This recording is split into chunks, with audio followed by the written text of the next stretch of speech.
Hello বন্ধুরা, কেমন আছো সবাই? আশা করি সব ভালো আছে। তো আমি খুব ভালো আছি। সখী ব্লগে জানাই তোমাদের অনেক অনেক স্বাগত আর অনেক অনেক ভালোবাসা। এই যে যাচ্ছি দিদির বাড়িতে হেয়ার স্পা করতে, কারণ আগের মেয়েটার কাছে হেয়ার স্পা করে এসেছিলাম চুলটা, তারপর আমার এত রাফ হয়ে গেছিলো, তাই ভাবলাম যে আমার দিদির কাছে হেয়ার স্পাটা করব। হাই ভগবান, জুতাটা আমার ছিঁড়ে গেছে। তুই তুই বলি আচ্ছা ঠিক আছে, আমি বন্ধুরা তোমাদের সঙ্গে একটু পরে কথা বলছি, ঠিক আছে? জুতোটা আবার বাড়ি থেকে পড়েছি, তারপর তোমাদের সঙ্গে কথা বলছি। এই যে নতুন করে আবার জুতা পরলাম বাড়িতে এসে, আগে জুতোটা ছিঁড়ে গিয়েছিল। তো যাই হোক, চলো বন্ধুরা, যে দিদির বাড়িতে যাচ্ছি হেয়ার স্পাটা করতে। দিদির হাতের কাজ দেখাবো, ঠিক আছে? আমি এর আগের বারে হেয়ার স্পাটা করেছি, কিন্তু কেমন একবারে বাজে বিচ্ছিরি সব বালের, মানে কি বলবো। এই মেয়েটা যদি ওই মেয়েটা যদি আমার ব্লগটা দেখে, যদি মানে এই যে খারাপ একটা ল্যাঙ্গুয়েজ ইউজ করলাম, যদি শুনেও আমার তাতে কিছু যায় আসেনি, কারণ সত্যি চুলটা প্রচুরই রাফ করে দিছিল। আর এই যে চিরুনিটা সঙ্গে করে নিয়ে যাচ্ছি, মানে আমি যেই পার্লারেই যাই না কেন হেয়ার স্পা করতে, চিরুনির সঙ্গে করে নিয়ে যাই। ওদের চিরুনি আমার ঠিক পছন্দ হয়নি। এবারে বাড়ির সামনে ভীম ঠাকুরটা দেখতে পাচ্ছ, দেখো। তো চলো বন্ধুরা, দিদির বাড়িতে যাই, তারপর তোমাদেরকে দেখাবো হাতের কাজ কীরকম। সেই মেয়েটার থেকে অনেকটা বেটার আমার মনে হয়, মানে কি বলবো। দিদি চলে গেছে বাড়িতে, বাড়ির সামনে, তো ওই জন্য নাইটি পরে এসেছি। তো চলো বন্ধুরা, দিদির পার্লারে যাই, তারপর তোমাদের সঙ্গে কথা বলছি, ঠিক আছে? তো চলো। এই যে দিদির পার্লারের সামনে চলে এসেছি, এই যে দেখো। কোথায় গেল? ওই যে ওই যে। তো চলো, যাই হোক, পার্লারের সামনে চলে এসেছি। দিদি এখনো গেটটা খুলেনি, ওই পাশের গেটটা, ভিতর দিক দিয়ে যেতে হবে। খুলছে। আরে তুই বেড়া, ওই যে গেটটা খুলছে, ওই দেখো ডাকছে আমাকে। তো যাই হোক, চলো হেয়ার স্পাটা করবো, আর কেমন কাজটা হয়েছে অবশ্যই জানাবে, ঠিক আছে? বসে আছি, কত লোক যাচ্ছে, নাইটি পরেই চলে এসেছি বাড়ির সামনে, তো ওই জন্য।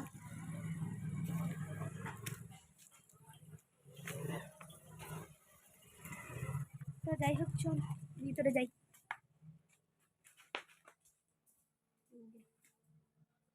তুই কি ধূপ দিচ্ছ নাকি এই সময়? আরে ওটা তো স্নান করে এসে ঠাকুরটা দিবি। ভগবান, খেয়েটি এসিস।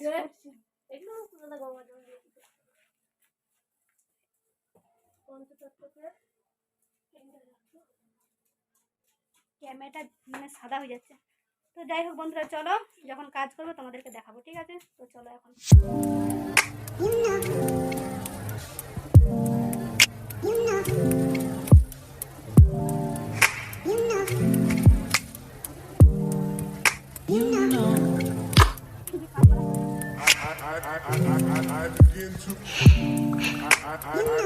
I begin to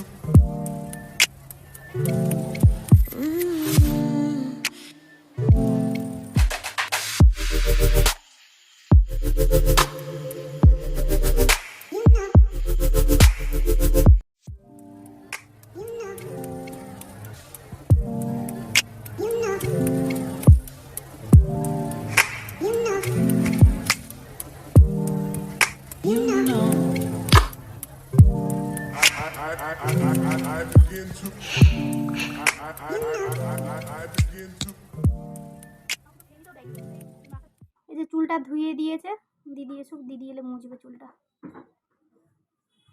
উফ, কখন থেকে বসে আছি আমি একটা জায়গায়, মানে সত্যি বলছি, একটা জায়গায় স্থির হয়ে বেশিক্ষণ থাকতে পারিনি। দিদি চলাই তাড়াতাড়ি। তো যাই হোক, দাঁড়াও, যে চুলটা মুছাবে, মুছালে তারপর তোমাদেরকে দেখাচ্ছি। মুছিয়ে দিয়েছে, এখনো পুরোপুরি মুছানো হয়নি, হেয়ার ড্রায়ার দিয়ে চুলটা শুকাবে। দেখো চুলটা এখনই কত স্মুথ লাগছে। তো চলো বন্ধুরা, আগে চুলটাকে শুকিয়ে নিই, তারপর তোমাদেরকে দেখাচ্ছি চুলের।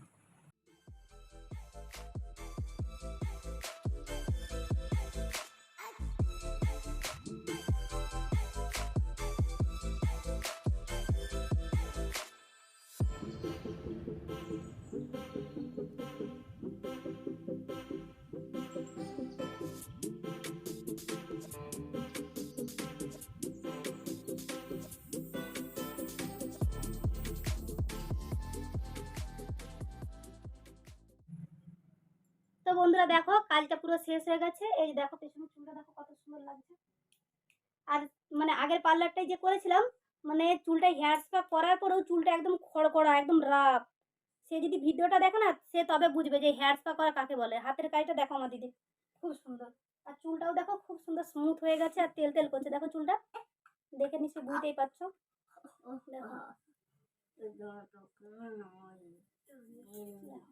তো চুলটা আমার খুবই ভালো লাগছে, যে আমার দিদি কাজটা করে দিয়েছে। দেখো এই চুলটা খুলে খুলে দেখো, দেখো বন্ধুরা কেমন হয়েছে কাজটা। তো বন্ধুরা দেখো এই যে ঘরকে চলে এসেছি, আর চুলটাও দেখো এখন কতটা সিল্কি আর কতটা স্মুথ। কারণ আগের মেয়েটার কাছে করেছিলাম, চুলটা এত রাফ, মানে হেয়ার স্পা করার পরেও যে চুলটা এত রাফ থাকে আমি বাপের জন্য কোথাও দেখিনি। তো যাই হোক, আমি কাউকে খারাপ বলছি না, তবে চুলটা আমার তখন হেয়ার স্পা করার পর একটুও পছন্দ হয়নি। কিন্তু আমার দিদি যে হেয়ার স্পাটা করে দিয়েছে, চুলটা দেখো কত সিল্কি, তেল তেল করছে। তো আমার দিদির হাতের কাজ কেমন লাগলো অবশ্যই বন্ধুরা বলবে।